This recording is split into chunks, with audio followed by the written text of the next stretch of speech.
À 11 années-lumière de la Terre, l'étoile Proxima Virginis se présente comme une naine rouge discrète. Autour de cette étoile orbite l'exoplanète Virginie. Elle se situe dans la zone d'habitabilité, là où les conditions permettent la présence d'eau liquide à la surface. Dans un tel environnement, une biosphère complexe a pu émerger. Parmi ses représentants les plus remarquables figurent les Virginiens.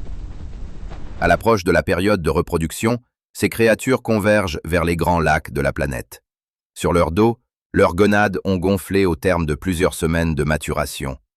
Une fois rassemblées dans les eaux, toutes les gonades s'ouvrent simultanément, libérant des millions de gamètes. La rencontre fortuite de deux gamètes permet la fécondation. Un œuf se forme alors, au sein duquel une larve commence son développement.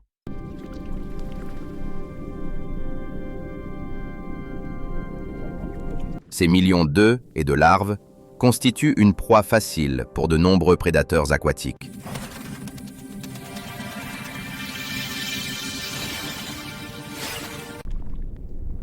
Pourtant, la stratégie du nombre assure la survie d'une fraction non négligeable d'entre eux. Les larves survivantes atteignent alors leur second stade. Elles s'insinuent dans les troncs des bambous aquatiques, où elles parasitent la sève riche en nutriments.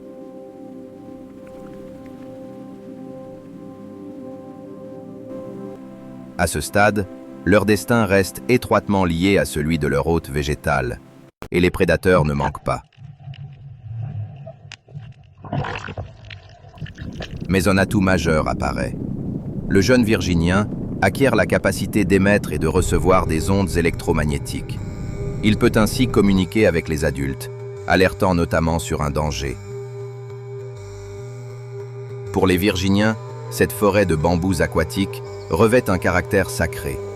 Elle les nourrit, dialogue avec eux par ces ondes subtiles et surtout, leur donne la vie. Lorsque la métamorphose s'achève, la larve se transforme en jeune virginien et s'extrait du tronc, les aînés du groupe accueillent les nouveaux venus.